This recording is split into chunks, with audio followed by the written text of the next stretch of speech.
If you heard the dismissal bell right now, what would you immediately think? You would think that it's time to go home, get ready for sports, play with your dog, or take a nap, right? That's because you've been classically conditioned to associate the dismissal bell with leaving school. Today I'm going to teach you all about classical conditioning. What do you think about when you hear police sirens? A fire? Someone getting caught speeding? Maybe someone even getting caught robbing a bank. No matter what you're thinking about when you hear the sirens, it's probably something negative. We are conditioned to associate sirens with negative ideas. Whether it's with car chases or firefighting vehicles, we've seen them, heard them, and that's why we associate the sirens with negative.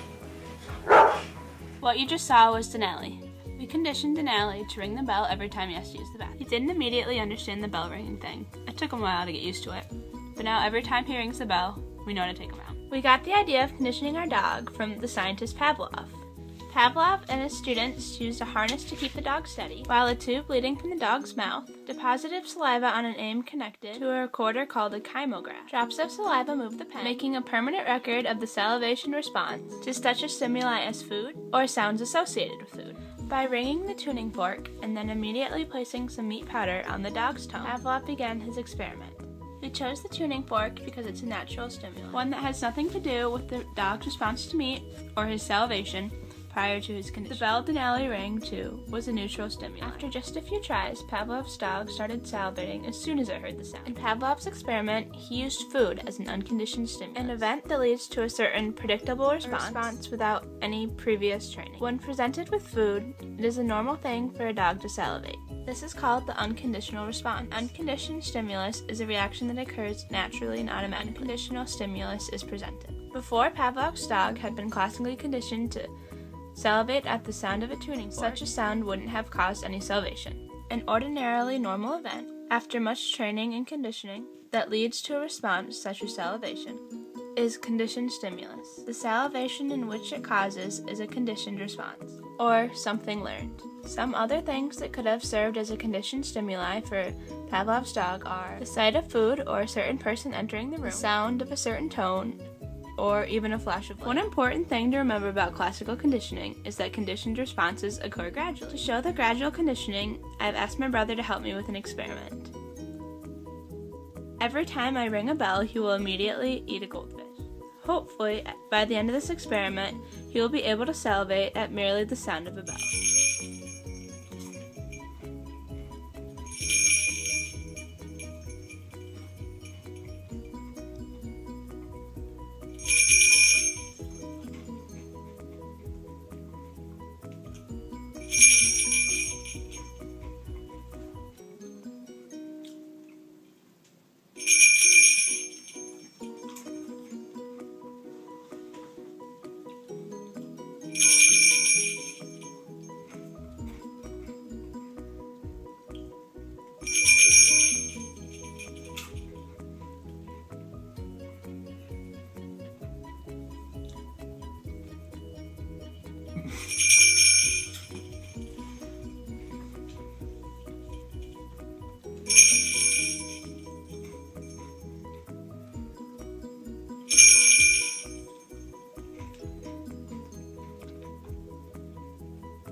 Did you salivate?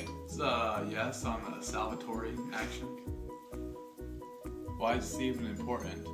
In order to demonstrate the important, next I had Ian read The Case of Little Albert. The Case of Little Albert occurred when John Watson tried to condition the baby to fear rats. So what was this article about? It was about two doctors and a baby. Elaborate. The doctors tried to classically condition the baby to be afraid of rats, which they succeeded in, and he was also afraid of other white fluffy things. You see a problem with that? Well, it could hurt him in the future because there's a lot of white fluffy things in this world. In conclusion, classical conditioning is the controlling of an animal or person's response so that an old response becomes attached to a new stimulus. For homework, make sure to read pages 1 through 1000 in your red book and be prepared for 1 to 50 quizzes or tests tomorrow. Thank you.